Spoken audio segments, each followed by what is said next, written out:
مدینے کی مسجد ہے اور ہجرت کے ابتدائی سال ہے۔ مولا کائنات روتے ہوئے مسجد میں آئے۔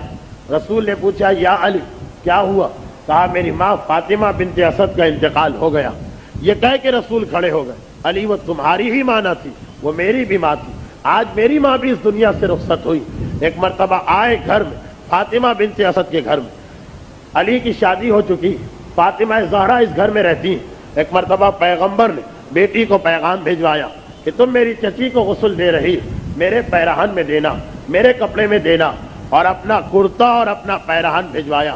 جنازہ اٹھا، سارا مدینہ حاضر ہو گیا۔ پیغمبر نے جب یہ کہہ دیا کہ آج میری ماں کا جنازہ جا رہا ہے، مدینے میں کون ہے کہ جو اس جنازے سے غیر حاضر ہو؟ جنازہ چلا، جنت البقیع کے قریب پہنچا، جنت البقیع میں جنازہ داخل ہوا۔ سارے راستے پیغمبر اسلام فاطمہ بنت اسد کے فضائل بیان کر رہے ہیں۔ ماں سے زیادہ مہربان تھی، اپنی اولاد سے زیادہ مجھ پہ شفقت کرتی تھی۔ میں بھوکا ہوتا تھا، پہلے مجھے کھانا کھلاتی تھی، پھر اپنی اولاد کے سامنے رکھتی تھی۔ میرے بال بکھرے ہوئے ہوتے تھے، اپنے ہاتھوں سے اس میں کنگھی کرتی تھی، میرے چہرے سے گرد و غبار کو صاف کیا کرتی تھی، مجھے بستر پہ سلاتی تھی، اپنی اولاد کو سخت زمین کے اوپر۔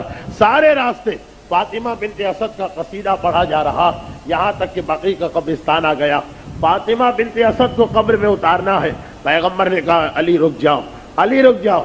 رسول ایک مرتبہ خود قبر میں اترتے ہیں، تھوڑی دیر قبر میں لیٹے رہے، تھوڑی دیر آرام کیا۔ یا مکے میں جنت المالا کے قبرستان میں ام المومنین خدیجۃ الکبریٰ کی قبر میں رسول لیٹے تھے، یا مدینے کے جنت البقیع کے قبرستان میں پہلی مرتبہ فاطمہ بنت اسد کی قبر میں رسول کچھ دیر آرام کرتے ہیں، پھر باہر آتے ہیں۔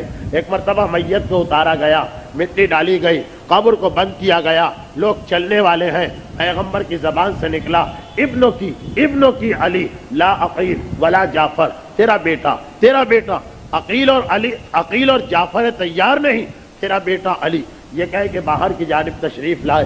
لوگوں نے سوال کیا اللہ کے رسول، یہ آپ نے جو آج مدینے کے اندر ایک نئی سنت قائم کی ہے کہ پہلے اپنی چچی کی قبر میں آرام کیا پھر میت کو اتارا، اس کی وجہ کیا ہے؟ فاطمہ بنت اسد کا جملہ سنیں۔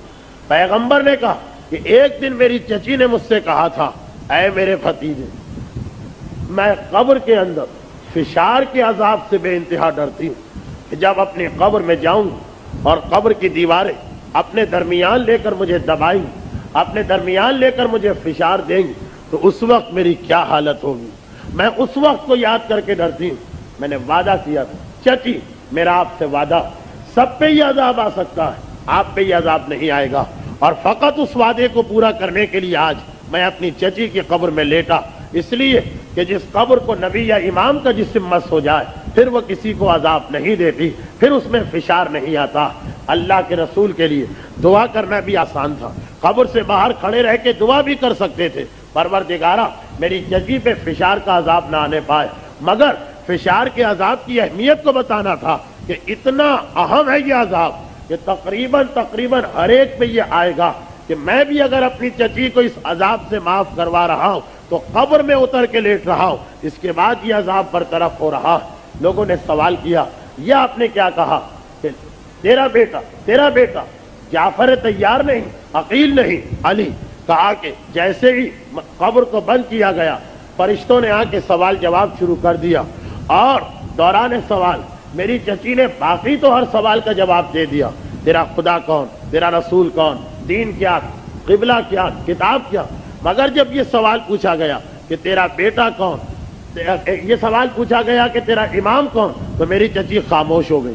علماء نے یہاں پہ دو احتمال نقل کیے کہ یا تو اپنے بیٹے کا نام لیتے ہوئے شرمائی، شرم و حیا سے خاموش ہوں، اور یا اس لیے کہ چونکہ ابھی غدیر خم میں صراحتاً اعلان نہیں ہوا تھا امامت کا، اس لیے خاموش رہی۔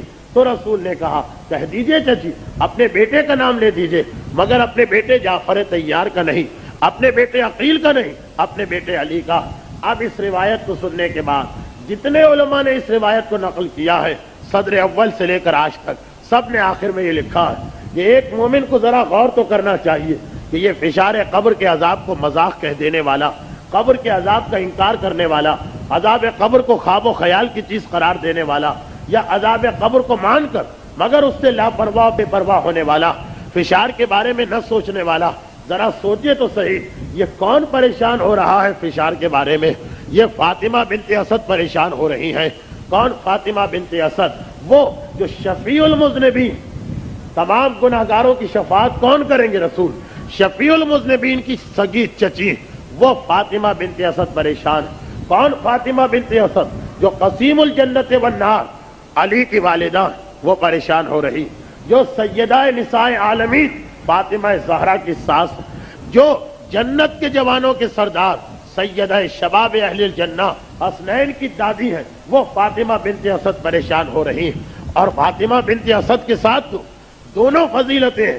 خاندان اہل بیت سے رشتہ ہے تو اتنا قریب کا کہ شفیع المذنبین کی چچی، قسیم جنت و نار کی والدہ، جنت کے جوانوں کے سردار کی دادی، اور اگر دوسری جانب دیکھیں تو فاطمہ بنت اسد سے بہتر عقیدہ کس کا؟